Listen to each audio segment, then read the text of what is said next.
Welcome to a bonus episode of the Germany Experience, and this one's all about beer brewing. My guests last week were Greg and Brigida, and they also brew beer at home, and we got into some of the details about that, but I took it out of the main episode, but it was too good to leave out altogether, so I thought I'd bring it to you as a bonus episode. Greg is a beer enthusiast, you could say, and he also has a website called brew-wizard.com, which helps other hobby brewers with recipes and things like that. And in this bonus episode, Greg goes into some of his experiences brewing beer and also talks about some bad beer that he brewed. And one of the stories involves why Greg can never ever eat cloves again. Take a listen, it's a lot of fun, and you might even learn something about brewing beer. Who knows?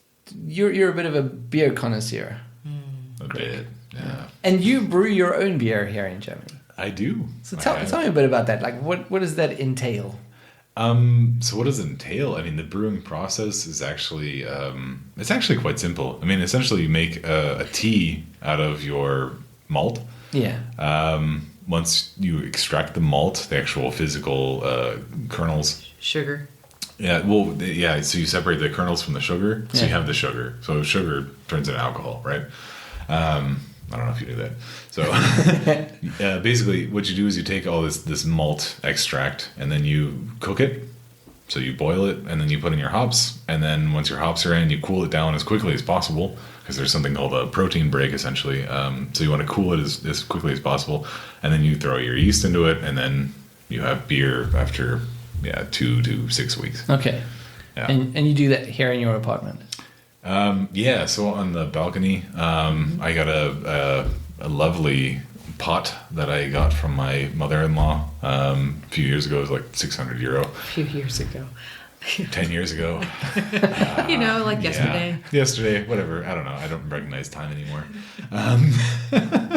No, but it's you have kind of all this special equipment because you have to be able to cool things quickly. So you have like a counterflow wort chiller. Right. It's basically a stack of like copper plates that have been drilled through, and you pass water through one side, and you pass your wort through the other side. Okay. And the interaction between the wort and the water, what do you call it? Gegenseitig. That counteracts counteracts. Basically, like the amount of heat that's dissipated through that process is incredible. Like you can bring a liquid that's at 100 degrees Celsius down to 20 degrees Celsius in one pass through a block this big, for example. Okay. And so, you bring, like I said, you bring down the wort and chill it and you ferment it. Okay. So we've had a handful of good brews here. Yeah. We also brewed in our first apartment. It was a lot more difficult because we had no access to fresh water, so we had to carry it up. Oh God! Yeah, we had to like fill giant things of like fresh water and like bring it up. If like, you didn't die going up the stairs to our garden, you had to schlep like 10-gallon things like up the stairs. No, it was an incline like this. I'm not kidding. Like it was straight steep. upstairs. Oh, yeah, and so you just had like a very specific amount of water, and like if you overshot that water or undershot that water, people would have to like run down and grab more water and like. It was fantastically fun until you like ate shit and then you're like cut from elbow to knee thinking why are we doing once this or up twice here? Why I guess typically when you brew beer you tend to drink beer, at least I do, and so by the end of the brewing process you're just like, I'm kind of shit-faced and I need to get more water. Do I really want to chance these steps right now? Yeah, anyway, I think beer brewing is, I don't want to say spiritual, but it's something that's like, it's one of those, it's like gardening for me. It's like, it's one of those skill sets that can be very calming, that can be very peaceful, that can be very interesting, especially for people who are kind of pseudo interested in chemistry, but don't want to get into like real chemistry, but at the same time want to get drunk. Win-win. That's what I've always told people. I'm like, brewing is kind of chemistry for people who like getting drunk, because it's like you're always, and you have that sense of achievement at the end when you're drinking the thing that you made yourself. That's in amazing. 2 weeks, like, or typically in 4 weeks, it's like when you present your beer, like, I'd say half the time people are just like, like they're just kind of choking it down. No, but half the time produced only 3 or 4 beers that have been where people abstinently were just like, no, undrinkable. I cannot drink that. will not. And then I ended up drinking the rest of it, which is a bad idea. Real good success stories. Yeah. I mean, my German aunt, still wants a copy, a duplicate, another batch of the chili chocolate beer. Yeah. Chili chocolate beer. And if someone wants you to do it exactly the same as you did the last time, are you able to do it? Ever. Not a chance in hell. Not a chance in hell. Not from that time. I got some Hungarian black chilies and I just kind of dumped them into the beer like while we were brewing.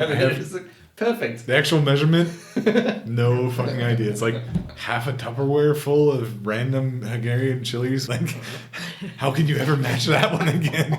It's like, write that down in the recipe. Whereas a normal German would be like, all right, let's weigh this to the gram. Yeah, what like, kind are we talking seed about? came from this. Yes, exactly. And that's the thing, that I'm the same way with cooking, where I'm just like, you know what, I think this would be all right. And like, I just kind of try it out. mishmash stuff kinda wings together. it. And for the most part, And that's why It's he not doesn't bad. bake. Okay, that's why I don't bake. I Because do baking never. relies a bit more on following Precision. the recipe. Yeah. Precision. You have to know. beer brewing does too, to a certain extent. But there's, I think, personally at least, there's a lot of free room with Okay. brewing. You can adjust things like. Everyone's like, ah. No, there is. Why don't you like cloves anymore? Okay, yeah, that was a mistake. There's a clove story. We ended up getting pretty sauced before we were done with our brew day. And in one of the last phases, we had to actually have cloves. So I was brewing a pumpkin beer, Okay. like a Pumpkin proper spiced. like pumpkin spice Right. beer. Like it was supposed to taste like pumpkin pie. Yeah. Except for that, I put in like 5 times too many cloves, And he's like, no, it'll be fine. and it was You one of can't those go things. wrong with cloves, right? Literally, like I can't eat anything that's been cooked with cloves or like baked with cloves. Really? Dude, I taste that and I immediately want to vomit again. So you physically got ill from the clove. No, it was like 5 times, maybe plus more, the amount of cloves. Like it was, you would crack a bottle of this shit and it smelled like Christmas throughout the whole house. And then you drink it and you smelled like Christmas.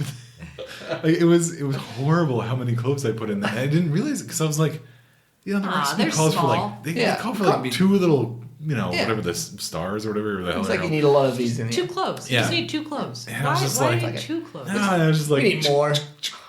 just like shoved half the bag in there. More is better, right? Yeah. Thing is, like, while it ferments, it just got so much more potent. It got so much more potent. So you I think- like multiply the effect of the cloves. And the thing is, like, I'm of the philosophy, it's like when you brew a bad beer, you drink that shit to learn your mistake, right? Okay. Honestly, like, I've always believed in Oh, this. yeah. It's just like, it's like, He won't all throw right, beer away. The whole a glass, right? Unless it's No. like toxic. The whole to the thing. end, No. like the whole 10, How much 20 liters of it. you will drink a bad beer All right, so He'll drink 2 cases You'll- of something shitty. Unless it's the clove- because you made really it and bad. you're learning your lesson. the clove beer took me 2.5 years to finish drinking. No bullshit. And then But you finished it. I Oh, did. yeah. I Okay. did. Unfortunately. That's admirable or stupid. I'm not sure what it is, but A little bit But of yeah, both. yeah, like, I'm not sure. it's But gonna I make you a better fucking brewer. learned my goddamn lesson yeah, with cloves. yeah, that's like that. No, You're and not gonna that's- fuck up on a beer in the That's the future. thing. It's like, and don't get me wrong. I've thrown out a few beers where I'm just like, I can't do this Yeah, anymore. Like yeah, I can't drink this. yeah. No, but I have But pitched yeah. a few. I've pitched a few batches. Okay. Like I had one that we tried to do a rye IPA, and basically a wild yeast got into the beer before I threw my yeast into it because I didn't prep my yeast beforehand. And when wild yeast gets into it, you have no idea what's going to come out. Okay. And we tasted it, and it tasted like fucking barbecue sauce, Really?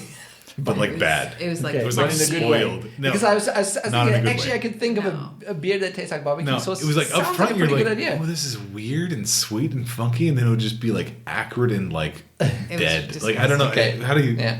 It was for disgusting. spoiled. Yeah. Yeah. Like you would taste it, and it was just like all of a sudden you're just like, oh, it's like barbecue spoiled that's barbecue bad. sauce. Ew, ew, ew. Like, yeah. And so like that one I just pitched Yeah. because I'm like I might actually get sick Yeah. from that one. Yeah. Yeah. So, That's gone. yeah.